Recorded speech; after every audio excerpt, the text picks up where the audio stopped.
ఒకసారి ఒక స్కూల్లో యాన్యువల్ డే ఫంక్షన్ జరుగుతుంది. పిల్లలందరూ ఫోటో దిగుతారు. ప్రిన్సిపల్ అటెండర్ని పిలిచి, నువ్వు ఫోటో స్టూడియో వద్దకు వెళ్ళి కనుక్కరా, 500 మంది పిల్లలు ఉన్నారు, ఒక్క ఫోటో ఎంతకి ఇస్తావో అడిగి రమ్మంటాడు.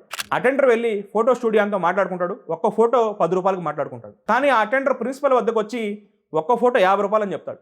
ఆ ప్రిన్సిపల్ ఏం చేస్తాడంటే ఆ 50 రూపాయలకు ఇంకో 50 రూపాయలు కలిపి ఫోటో కావాలంటే 100 రూపాయలు తెచ్చుకోమని చెప్పి టీచర్స్ చెప్పమంటాడు, పిల్లలందరికీ చెప్పని. టీచర్స్ అందరూ ఏం చేస్తారంటే ఆ 100కి 20 రూపాయలు కలిపి ఫోటో కావాలంటే 120 రూపాయలు తెచ్చుకోమని పిల్లలకు చెప్తారు. ఆ పిల్లలు ఏం చేస్తారంటే ఇంటికి వెళ్ళి ఆ 120 రూపాయలకి ఇంకో 30 రూపాయలు కలిపి, అమ్మ స్కూల్లో యాన్యువల్ డే ఫోటో కావాలంటే 150 రూపాయలు కట్టాలని చెప్పి ఇంట్లో చెప్తారు. భార్య ఏం చేస్తుందంటే భర్త రాగానే, ఏమండి మన అబ్బాయికి స్కూల్లో యాన్యువల్ డే ఫోటో కావాలంటే 200 రూపాయలు కావాలని చెప్తుంది. అంటే 150కి ఇంకో 50 కలుపుతుంది. అంటే 10 రూపాయల ఫోటో చివరికి 200 అయింది. మన సమాజంలో కూడా ఇలాగే మోసపోతున్నాం. 10 రూపాయల వస్తువుని 200కి 300కి అమ్ముతున్నారు. మధ్యలో కమిషన్ అని, లంచం అని చెప్పి ఈ విధంగా మధ్యలో వాళ్ళు తినేసి 10 రూపాయల వస్తువు 200, 300 అవుతుంది. సామాన్యులు, మధ్యతరగతి వాళ్ళు బలైపోతున్నారు. నేను చెప్పింది అవునా కదా కామెంట్ చేయండి, ఈ వీడియోని లైక్ చేయండి.